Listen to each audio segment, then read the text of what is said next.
नमस्कार, आप देख रहे हैं न्यूज वॉच इंडिया। मैं हूं आपके साथ पंकज यादव। करते हैं बुलेटिन की शुरुआत। लोकसभा चुनाव से पहले बिहार के सीएम नीतीश कुमार विपक्षी दलों को साधने की कोशिश में जुटे हैं। इसी कड़ी में उन्होंने सोमवार को पश्चिम बंगाल की सीएम ममता बनर्जी से और लखनऊ में समाजवादी पार्टी के अध्यक्ष अखिलेश यादव से मुलाकात की। नीतीश कुमार इससे पहले कांग्रेस नेता राहुल गांधी, मल्लिकार्जुन खड़गे, आप संयोजक अरविंद केजरीवाल से भी मुलाकात कर चुके हैं। इसी कड़ी में नीतीश कुमार ने ममता बनर्जी और साथ एसपी प्रमुख अखिलेश यादव से मुलाकात की है। नीतीश से मुलाकात के बाद ममता बनर्जी ने कहा कि बिहार में विपक्षी दलों की संयुक्त बैठक बुलाने की मांग की है। इसके बाद नीतीश कुमार ने अखिलेश यादव से मुलाकात की। इन बैठकों के दौरान नीतीश कुमार ने बीजेपी के खिलाफ क्षेत्रीय दलों का गठबंधन बनाने पर चर्चा की। ममता और अखिलेश साथ होने की दुहाई तो दी, लेकिन वहीं एनसीपी प्रमुख शरद पवार अलग ही रुख अपनाए हुए हैं। क्या नीतीश विपक्ष को एकजुट कर पाएंगे? क्योंकि ये प्रयोग पहले भी कई बार असफल हो चुका है। हालांकि नीतीश खुद को पीएम की रेस से बाहर बता रहे हैं, लेकिन सवाल यह है कि जहां मोदी बीजेपी का चेहरा है तो विपक्ष के चेहरा कौन होगा? क्या नीतीश की कवायद रंग लाएगी? ये एन वक्त पर विपक्षी एकता में फूट पड़ जाएगी? तमाम सवाल हैं जिसको लेकर आज चर्चा होगी। आपको बता दें कि साल 2024 में होने वाले लोकसभा चुनाव को लेकर जहां बीजेपी पीएम मोदी के चेहरे पर चुनाव लड़ने जा रही है तीसरी बार, तो वहीं विपक्ष की अगर बात करें तो विपक्ष को एकजुट करने के लिए नीतीश कुमार एड़ी से लेकर चोटी तक का दम लगा रहे हैं। लेकिन सवाल यही है कि इससे पहले भी कई बार देखा जा चुका है कि विपक्षी एकता तो देखी गई, लेकिन ऐन वक्त पर कहीं ना कहीं विपक्ष ताश के पत्तों की तरह ढह गया। तो क्या इस बार जिस तरीके से नीतीश कुमार एकजुट करने की कोशिश कर रहे हैं विपक्ष को, क्या 2024 में ये जो विपक्ष की एकता है वो रंग लाएगी, या फिर एक बार फिर से देश में कमल खिलेगा? तमाम सवाल हैं, क्योंकि सबके सुर तो एक साथ नजर आ रहे हैं, लेकिन ऐन वक्त पर पता चलेगा कि आखिरकार विपक्ष में किस तरीके से ये एकजुट होंगे। और सबसे बड़ा सवाल कि प्रधानमंत्री का चेहरा कौन होगा, क्योंकि इससे पहले भी देखा है कि प्रधानमंत्री के चेहरे को लेकर विपक्षी एकता बिखर गई थी।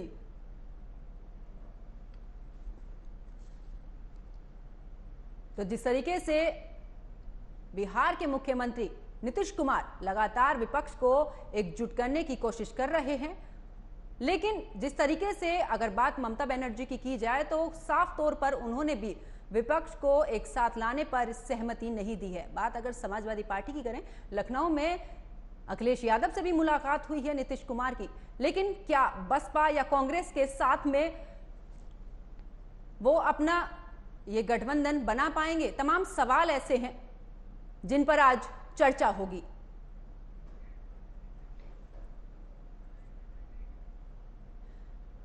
तो देखिए, जिस तरीके से नीतीश कुमार की अगर बात की जाए, नीतीश कुमार विपक्ष को एकजुट करने की कोशिश कर रहे हैं और इसी को लेकर आज चर्चा में तमाम मेहमान मेरे साथ जुड़े हुए हैं। उनका परिचय मैं आपसे करा देती हूं। आपको बता दूं कि बीजेपी से प्रवक्ता देवेंद्र मेरे साथ जुड़े हैं, चंचल यादव समाजवादी पार्टी से प्रवक्ता हैं और शैलेंद्र मंडल जेडीयू नेता है मेरे साथ में। आप सभी मेहमानों का स्वागत है न्यूज वॉच इंडिया पर।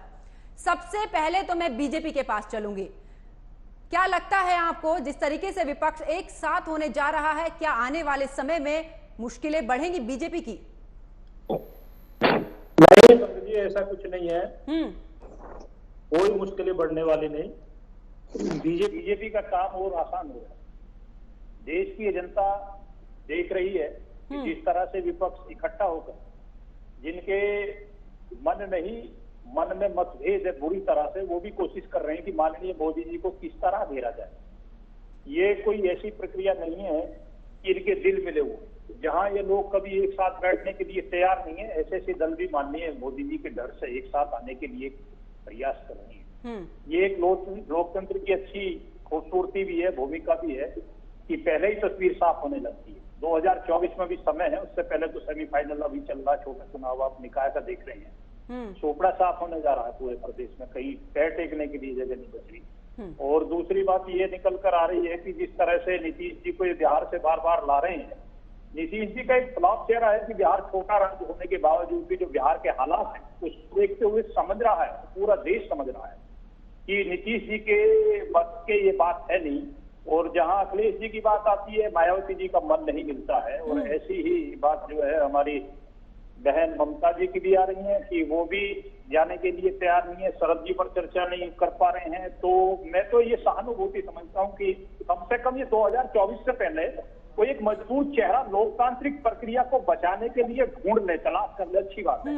चुनाव में तो कहीं बात बनने वाली लगती नहीं है दूर तक भी, लेकिन विपक्ष में कोई ना कोई तो खड़ा होगा, कोई ऐसा चेहरा तो हो जिसके पटल पर जिस पर अच्छा लगे कि वो माननीय मोदी जी के सामने खड़ा हुआ है।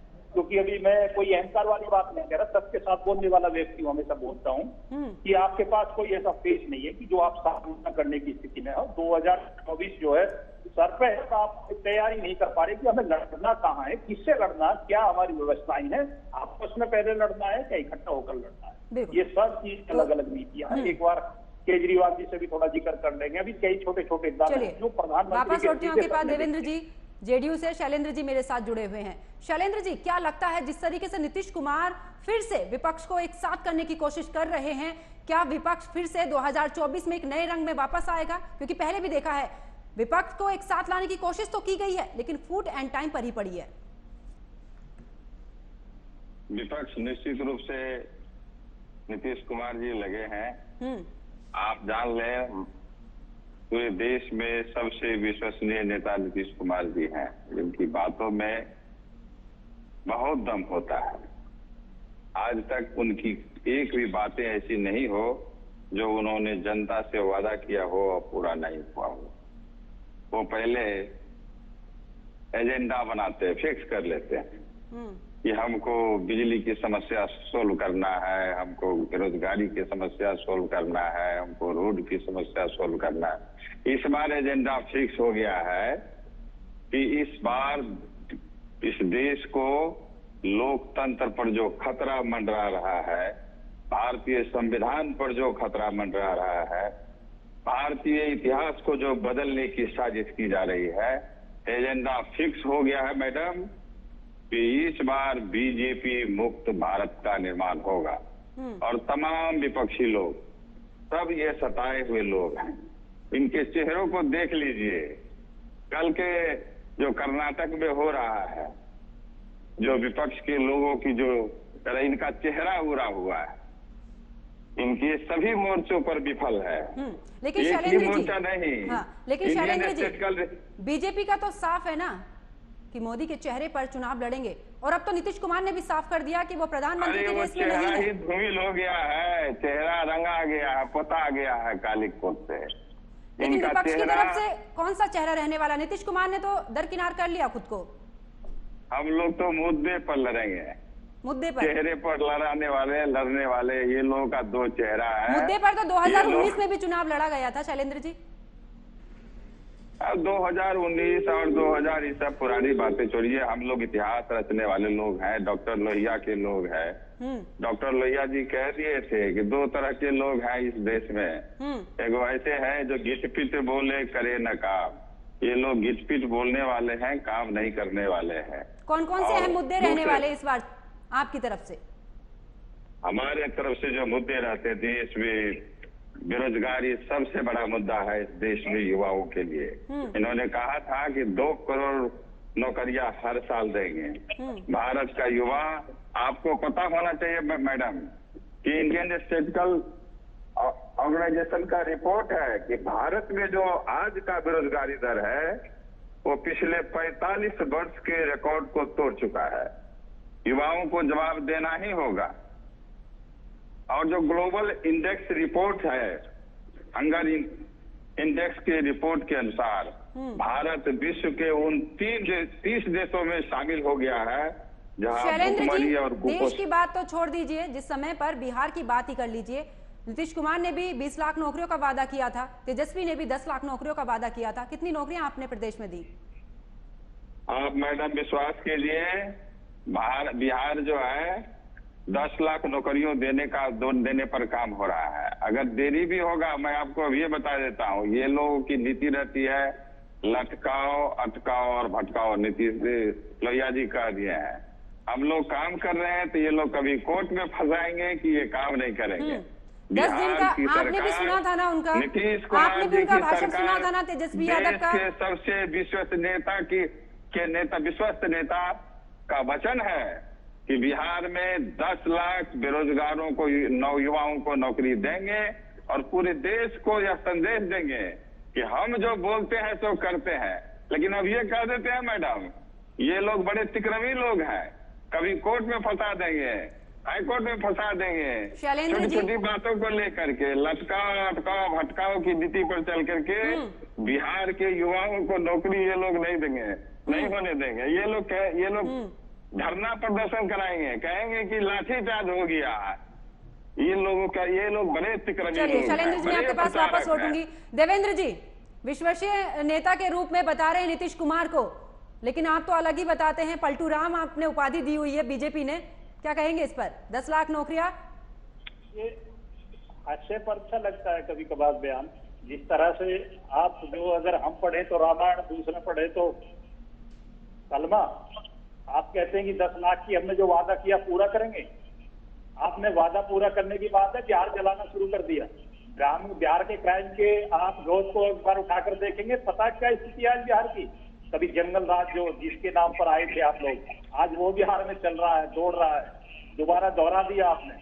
और अच्छा लगा ये की बात जैसे कर रहे हैं चंचल जी। हम नीतीश जी का सम्मान करते थे हमेशा, जो है आज भी करते हैं। हमारे बुजुर्ग नेता है नीतीश जी, और जिस तरह से इन्होंने कहा है कि सरकार जो जेडीयू की चल रही है, बिहार के जो हालात हैं, आप थोड़ा सा बिहार को संभाल लीजिए, हम मान लेंगे आपको नेता है।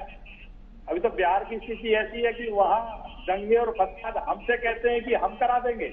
अरे भैया, तुम इतने कमजोर कब से हो गए? तुम राजनेता हो, इस देश में कोर्ट कानून कुछ नहीं है। इतने समय से मुख्यमंत्री बने हुए बैठे थे तुमने कितने लोग फंसाए हैं, किस किस लोगों पर मुकदमे दर्ज कराए हैं? इसका मतलब तुम यही काम करते हो कि जो भी तुम्हारे विपक्ष में रहेगा उसको आपने तो चंचल जी यहाँ पे के पास आ रही हूँ। आपने कितने लोग फंसाए हैं? ऐसे कैसे हो जाएगा जब आप काम को नहीं करेंगे, आप क्राइम नहीं करेंगे, आप क्रिमिनल नहीं है, आपका दोष नहीं है, तो आपको सीधा जेल भेज दिया जाएगा। जो आप काम कर रहे हो ये चीज। देवेंद्र जी वापस लौटती हूँ आपके पास में। चंचल यादव जी हमारे साथ में समाजवादी पार्टी से जुड़े हुए हैं। चंचल जी क्या कहेंगे? अब नीतीश कुमार अखिलेश यादव के दर पर आए हैं गठबंधन को लेकर। बात अगर पिछले दौर की जाए तो बुआ और बबुआ की जोड़ी भी कुछ कमाल नहीं कर पाई थी। 10 सीटें मायावती को मिली थी, 5 सीटों पर ही सिमट गई थी समाजवादी पार्टी। क्या लगता है इस बार गठबंधन का?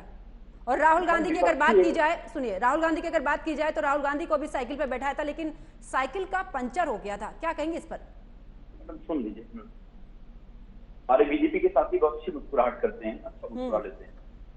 आज विपक्षी एकता से घबराहट क्यों है? अभी जो हमारे बड़े भाई शैलेंद्र जी बोल रहे थे, वाकई मैं बताऊं कि मोदी जी का चेहरा उतर गया। आप देखें उस समय के चेहरे को, इस समय के चेहरे को, और जो भारतीय जनता पार्टी ने नैरेटिव सेट किया जाता है कि मोदी जी अकेले लड़ रहे हैं। अरे 36 पार्टियों का गठबंधन है पूरे देश में, अकेली भारतीय जनता पार्टी नहीं है, 36 पार्टी गठबंधन है। और जिस भी मुद्दे पर भारतीय जनता पार्टी के लोग आए थे, एक परसेप्शन क्रिएट किया जा रहा है, जनता बहुत खुश है। मैं पूछना चाहता हूं कि जो आप वादे करके आए थे, अगर परसेप्शन क्रिएट किया जनता बहुत खुश है, तो जो आप वादा करके आए थे, 2 करोड़ रोजगार हर साल देने की बात कही थी आपने किसानों की आय दुगनी करने की बात कही थी, आपने आदर्श ग्राम बनाने की बात कही थी, आपने स्मार्ट शहर बनाने की बात कही थी, आपने स्टार्टअप की बात की थी, आपने 100 दिन के अंदर काला धन लाने की बात की थी। क्या उन मुद्दों पे भारतीय जनता पार्टी का प्रवक्ता कोई बोलने की हिम्मत करता है, या भारतीय जनता पार्टी को नेता बोलता है? आज आदर्श गाँव के हालत क्या है? उस स्मार्ट शहर, लखनऊ स्मार्ट शहर में बैठा हूँ, वक्त से वक्त हालात से गुजर रहा है। ऐसा कोई दिन नहीं है जहां सैकड़ों आदमी बेड ना मिलने पर समझ जाते हैं। 50 बेड कहीं बढ़ाया हुआ आपने मुझे बता दीजिए। केवल जुमलेबाजी, झांकेबाजी के अलावा कुछ भी नहीं आता है। और आज सवाल यह है कि विपक्ष एक होकर के देश को बचाने की लड़ाई होगी।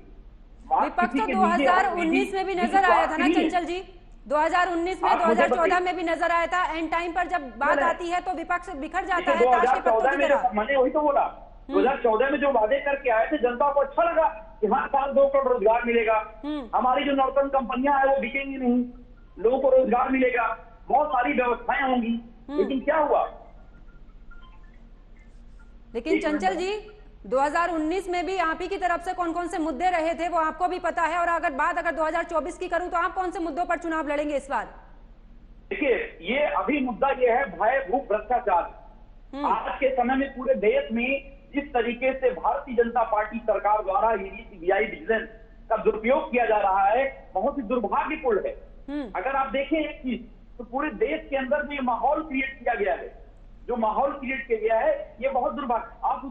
जितने भ्रष्टाचारी हैं, जितने इनकी पार्टी में पड़े हुए हैं। अभी हेमंत बिस्वा शर्मा जो हमारे आदरणीय गृह मंत्री साहब कहा करते थे, भ्रष्टाचार की बात करते थे, हेमंत बिस्वा शर्मा को क्या कह रहे हैं, मुख्यमंत्री बना दिया। मुकुल रॉय है, शुभेंदु अधिकारी हैं, नारायण राणे, इतने देश के लोगों को इन्होंने इकट्ठा करके उनका महिमा मंडन कर दिया। अभी दूसरे एक नए नए नाम आ रहा था अजीत पवार दादा का, चक्की पीसिंग आपको याद होगा महाराष्ट्र के अंदर उन्होंने क्या किया, भोर में 4 बजे शपथ दिलवा दिया। तो जिस तरीके से भारत सबसे बड़ी धोखेबाज पार्टी है और बड़का झूठा पार्टी है, बिहार में एक लाइन बोली जाती है, बड़का झूठा पार्टी। मैं आपको बताऊं कैसे झूठा पार्टी है भारतीय जनता पार्टी। आप देखिए शिवसेना के साथ गठबंधन किया बिहार में, इन्होंने उनके पीठ में छुरा घोपने का काम किया। आपके बिहार के अंदर जेडीयू के साथ गठबंधन किया, किस तरीके से जेडीयू को तोड़ने की गठबंधन तो आपके भी नहीं चले ना चंचल जी, रामविलास पासवान का गठबंधन तो आपके भी नहीं चले हैं। पासवान के परिवार को 2 फाड़ में अलग कर दिया। इन्होंने अकाली दल का गठबंधन किया, उसको जो है 2 फाड़ में करने की कोशिश की। इन्होंने योलो के साथ गठबंधन किया, उसको 2 फाड़ में। चंचल जी सुनिए, कि किस तरीके से देश बचे, संवैधानिक संस्थाएं बचे, लोकतांत्रिक मूल्यों की जो हमारा देश जाना जाता है वो बचे कैसे, ये सवाल है। अकेले आप ये तमाम मुद्दे 2019 में भी लेकर आए थे, जनता ने आपकी आवाज नहीं सुनी, जनता ने बीजेपी को जिताया। सुनिए, आप मेरी बात पूरी सुनिए, आप मेरी बात सुनिए। मैं आपसे, बड़े भाई ने बहुत सी बात कही, जवाब मैं आप ही से लूंगी ना चंचल जी। नई बात करो ना, 2024 में बात करो। 2024 में ही तो मैं पूछ रही हूँ ना, नए मुद्दे मैं भी आपसे पूछ रही हूँ। पूछा जाता है अडानी जी के बारे में, तो उनका सवाल क्या चंचल जी है कि हमने हर घर नल योजना के तहत 6.5 करोड़ लोगों को जोड़ दिया। अगले दिन लोग चंचल जी हर घर नल योजना के तहत 12 करोड़ लोगों को जोड़ दिया। तो झूठ की बड़ी खेती लोगों की है, लाल किले की प्राचीर से झूठ बोलते हैं ये लोग। अब भारतीय जनता पार्टी के प्रवक्ताओं को झूठ की ट्रेनिंग दी जाती है, कैसे झूठ बोलना है आपको। अब चंचल जी मेरा सवाल भी सुन लीजिए, आप मेरा सवाल भी सुन लीजिए। आप मुद्दों की बात करते हैं, आपने ईडी की और सीबीआई जांच को लेकर अगर पहले की बात की जाए तो आप ही ने बोला था कि कानून अपना काम कर रहा है, कानून। लेकिन जब आप पर शिकंजा कसने की कोशिश होती है, जब आपको भी इस दौरान भ्रष्टाचार में लिप्त पाया जाता है विपक्षी दल को, तो कहते हैं कि सीबीआई और ईडी सही से काम नहीं कर रही है। मैडम आप मुझे बता दो, समाजवादी लोग कभी जो है घबराते नहीं, सदन से सड़क तक लड़ाई लड़ने का काम करते हैं। आपको याद होगा यही मीडिया जो है आदरणीय तेजस्वी यादव का बड़े बड़े मॉल बताती थी कि पटना में मॉल बन रहा है, गुड़गांव में मॉल बन रहा है। जब तेजस्वी ने प्रेस कॉन्फ्रेंस करके कहा ये बताओ जो मॉल बन रहा है जनता को दे दिया जाए, आप ले लो, तो ये झूठा प्रोपेगेंडा चलाया जाता है भारतीय जनता पार्टी के द्वारा। विपक्ष कैसे तरीके से उसको जो है उसकी छवि को धूमिल किया जाए। आप मुझे बताइए आदरणीय आजम खान का क्या दोष है, उनके ऊपर जो मुकदमा लगाया गया है बकरी चोरी मुर्गी चोरी, अरे शर्म आनी चाहिए भारतीय जनता पार्टी के प्रवक्ताओं को। उनको ये दिखाया गया कि जो है क्या नाम है दारू के ठेके में चोरी कर रहे हैं। अरे एक 9 बार की विधायक, 2 बार की सांसद, ऐसे व्यक्ति को आप चोरी का आरोप लगाते हो क्या? आप पूरे देश में क्या मैसेज देना चाहते हो? अरे सदा न रहा है जमाना किसी का, ये बात को ध्यान रखो, आपको समझना पड़ेगा। समय आप चलिए जवाब लेते हैं, देवेंद्र जी से जवाब ले लेते हैं। चंचल जी, आपको याद होगा इस चंचल जी हमारे जो ये गुंडे माफियाओं की बात कर रहे हैं, हमारे डिप्टी सीएम साहब से लेकर के सीएम साहब से कितने बड़े मुकदमे थे। इस हिंदुस्तान के इतिहास में पहली बार ऐसा हुआ होगा कि मुख्यमंत्री जी अपने मुकदमे वापस लिए, डिप्टी सीएम साहब अपने मुकदमे वापस लिए। चंचल जी अब जवाब भी सुन लीजिए। चंचल जी अब जवाब ले लेते हैं ना, कितना होगा उनका, कितना होगा। चंचल जी अब रुकिए, जवाब भी सुन लेते हैं। देवेंद्र जी क्या कहेंगे गठबंधन को लेकर? आप बोलते हैं कि ये गठबंधन टूटता नजर आ रहा है। उधर अगर महाराष्ट्र की बात करें तो शरद पवार के अलग ही सुर नजर आ रहे हैं, केसीआर के अलग ही सुर नजर आ रहे हैं, आपको क्या लगता है? देखिए गठबंधन पर हाशिए पर जैसी स्थिति लगती है कि बेमेल विवाह कहते हैं, बेमेल निकाह बोलते हैं, हिंदी की भाषा में है, क्योंकि हिंदी वर्ग के लोग बैठे हैं और जिस तरह से बोल रहे हैं आज मुझे बड़ा अच्छा लग रहा है। चैनल पर कितनी लंबी लंबी भाषण दे रहे हैं और विकास की बात कर रहे हैं। ये 50 सीटों की बात कर रहे हैं, शायद भूल गए इस प्रदेश में जिले वाइज एक मेडिकल कॉलेज का प्रारंभ हो चुका है। 75 2 से 75 पर जा रहा है। आप जो है एरोप्लेन की बात कर रहे हैं, पूरे देश में नहीं है, इतने उत्तर प्रदेश में बनने जा रहे हैं। आप 2 मिनट सुन लीजिए। चंचल जी आपको आराम से सुना जा रहा था, अब आप आराम से सुनिए। आप बैठ लीजिए आराम से, 2 मिनट में तसल्ली रखिए, जोश मत दिखाइए। मैंने आपकी बात सुनी है, आप सुनिए। मैं तत्पर बोलता हूँ, ऐसा बेवजह की बात नहीं करता, इतना समय नहीं होता मुझे। दूसरी बात मैं ये कहता हूँ कि माननीय मोदी जी की बात है, हम हमेशा तमीज से बात करते हैं, तमीज से बोलते हैं किसी को गलत नहीं बोलते। झूठ की मशीन या सिखाने की जरूरत आप जैसे लोगों को पड़ती है, हमें सिखाने की जरूरत नहीं है। हमारी सरकार ने इतने काम किए हैं, 2014 के बाद इस देश में एक भी हिंदू मुसलमान नहीं होता। आप जिन कामों को कर आते थे, क्राइम की पृष्ठभूमि अगर निकाल कर देखी जाए तो आपके लोग, आपके नेता थाने और चौकियों की दलाली करते थे, जो अब भूल गए हैं। थाने चौकी नहीं जाते थे, वो संसद में बैठकर या विधानसभा में बैठकर कानून विधेयक पास नहीं करते थे। वो संसद की बजाय थाना चलाते थे, चौकी चलाते थे और गुंडों और बदमाशों को बढ़ावा देते थे। अतीक जैसे लोग आपने 11,000 करोड़ पर पहुंचा दिया। अरे आप अडानी की बात करते हो, अतीक किसने पाला? आप लोगों ने पाला। कैसे 12,000 करोड़ रुपए का बना हुआ? कैसे आपने संरक्षण दिया उसको? आप क्यों नहीं बात करते? आप लोग गुंडाई पालते हैं, गुंडाई का समर्थन करते हैं और हम पर उंगली उठाते हैं। हमारा एक भी कोई ऐसा गुंडागर्दी का इतिहास नहीं है। आप जांच कराइए, गुंडों की पार्टी कीजिए, आप सबके साथ जाइए, वकील लेकर जाइए, कोर्ट में जाइए और बैठकर जो नेता दोषी है उस पर क्या लड़ाई कराइए। बेवजह बोलने के लिए और बड़े नामों पर चिल्लाने से कुछ नहीं होता। आप में ताकत है तो विपक्ष में एक ऐसा नेता लाइए, एक ऐसा विपक्ष में खड़ा कर देखिए कि पहले बड़ा दिल दिखा देंगे। अरे आपके नेता में ताकत हो तो नीतीश ने बेकार स्वीकार किया कि मैं कह रहा हूं कि मैं नहीं बनना चाहता प्रधानमंत्री। कितने लोग आप गठबंधन में उसके साथ जुड़ना चाहते हैं? नहीं तो क्या प्रधानमंत्री पद के चुनाव पहले हो जाता है क्या? जरा मुझे समय दिया जाए, इनका जवाब मैं दूंगा। दीजिए।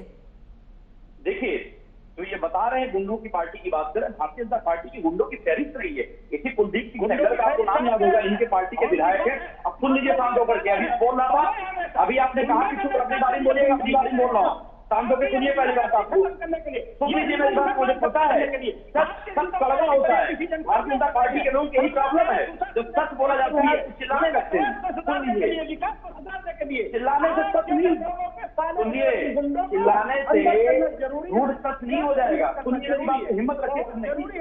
समाजवादी पार्टी, सुन लीजिए, समाजवादी पार्टी की ही देन है। लखनऊ के अंदर एक समय था माफियाओं का राज हुआ करता था, आधुनिक नेता यादव ने खत्म किया लोगों को। आप सुनिए, और भारतीय जनता पार्टी के देवेंद्र जी सुन लीजिए,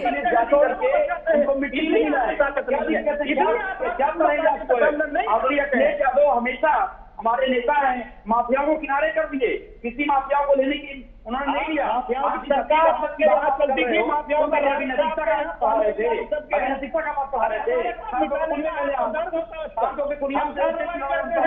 उनके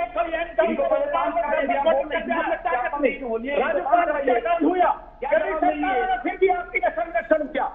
देवेंद्र जी चंचल जी मुद्दे से नहीं भटकना है। देवेंद्र जी चंचल जी, बात यहाँ पर गठबंधन को लेकर है। देवेंद्र जी चंचल जी, एक एक करके अपनी बात रखिए। आप इस तरीके से आप लोग सड़कों पर करना चाहे हो, मैं इनको बात करें तो मैं बोलूंगा। देवेंद्र जी चंचल जी, नैतिकता की बात बढ़ा रहे थे, आप बीच में मत बोलिए, मैं बात हो गया। इनकी नैतिकता कहाँ चली गई है? इनकी नैतिकता कहाँ चली गई है? चिल्लाने से देवेंद्र जी चंचल जी, शांत रहिए, आराम से अपनी बात रखिए। एक एक करके बात रखेंगे तो समझ में आएगी ना। बात करिए। आप मुझे बता रहे हैं 75 मेडिकल कॉलेज बन गए हैं, एक मेडिकल कॉलेज कई चालू हो गया, मुझे बताइए। इसी लखनऊ के अंदर आए 50 चंचल जी, देवेंद्र जी, आप मेरी बात तो सुनिए। मुख्यमंत्री सभा नहीं काम है, क्या बात करेंगे आप? हमारे हमारे मंत्री लगाते हैं, एक भी चंचल जी, देवेंद्र जी, चर्चा में अगर इस तरीके से लड़ाई आप दोनों करेंगे तो मैं आगे कैसे इस चर्चा को बढ़ा पाऊंगी? आप मेरी बात नहीं सुन रहे हैं। चंचल जी, देवेंद्र जी, मुझे आपका फेडर गिराना पड़ेगा। आप मेरी बात ही नहीं सुन रहे हैं, आप आपस में लड़ रहे हैं। आप मेरी बात तो सुनिए। यहाँ पर मुद्दे की बात क्या है? गठबंधन। आप माफिया राज पर चले जा रहे हैं, उस पर जब डिबेट होगी तब मैं आप दोनों को बुलाऊंगी। देवेंद्र जी और चंचल जी, मैं आपके पास वापस लौटती हूँ। शैलेंद्र जी, देवेंद्र जी, चंचल जी, अब आप मेरी बात तो सुनिए। जनता की बात नहीं सुनते हैं, इनकी आदत नहीं है।